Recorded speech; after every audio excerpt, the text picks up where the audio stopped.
Хамтдаа чимээгүй цагаа эхлүүлье. За өнөөдрийн чимээгүй цагийн сэдэв тэр таныг сонгосон гэсэн сэдэв байна.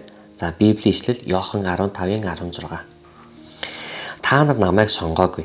Харин би та нарыг сонгосон. Та нарыг явж жимс гаргаж үр жимс чинь үрд байгаасаа гэсэндээ би та нарыг томилсон. Ингэснээр та нар нэрээр минь эцгээс юуж гуйсан тэр та нарт өгөх юм аа гэж байна. За залбираад эхлэе. Эзэн минь ээ, бид таны үгнээс суралцахаар ирлээ. Тэгээд өөрийнхөө үгээр бидэнтэй яриач гэж залбирч байна. Амен.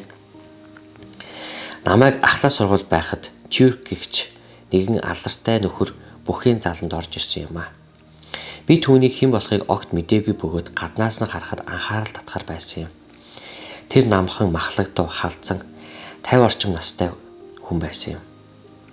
Бүхийн дасгалжуулагч маань надад тэр хөгшин ирж хамтаа барилдмаар байна гэхэд миний инээд хурж билээ.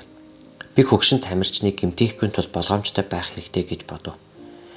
Бид бүхийн дэвжээн дээр гарч харин би түүнд хүрснээ л санаж байна. Нэг мэтгэд би нисэж бүр агаарт хөөрч байв. Энэ хөгшин ир өмнө нь 2 олимпиад оролцож явжээ. Манай баг бүхэлдээ түүний мэдлэг, туршлагын баялаг үр шимийг хүртсэн юм аа. Бидний хинэн ч өмнө сонсож байгаагүй бүхийн техник болон хөдөлгөөнүүдийг тэр бидэнд үзүүлсэн бөгөөд үр дүнд нь бид том барилдаан болон хэд хэдэн тэмцээнд ялж билээ.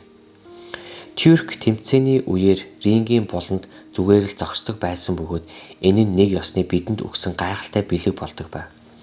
Хүчтэй мөн туршлагатай өрсөлдөгчтэй тулгарах үедээ биднийг зоригжуулан дэмжиж буй дэлхийн аврах бүхийг харж зоригждог байлаа. Есүс Христ таныг өөрийн багийн гишүүн болохоор тухайлан сонгосон. Тэр таны тал зогсож байна.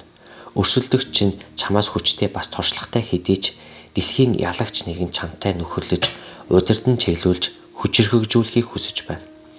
Есүс аврах тул бид ч мөн ялах болно гэж байна. Иохан 15:13-аас. Нөхдийнхөө төлөө амиа зориулахаас илүү агуу хайр байхгүй. Та нар тушаасныг минь үйлдвээс миний нөхөд мөн. Би та нарыг боолууд гэж дахиж дуудахгүй. Учир нь эзнийхээ юу хийж байгааг боол эс мэдэх юм аа.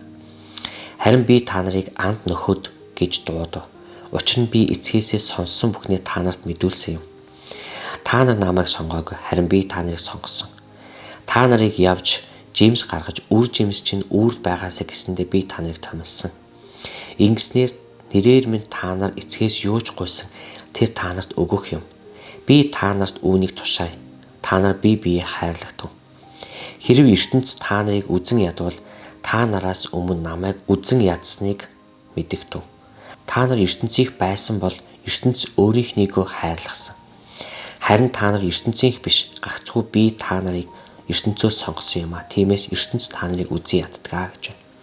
Амен. Тэгээд үргэлжлүүлэн эзний үг та бүхэнтэй ярих болтугай. Тэгээд хамтдаа түүний үгээр явж үр жимс гаргаж амьдрцгаая.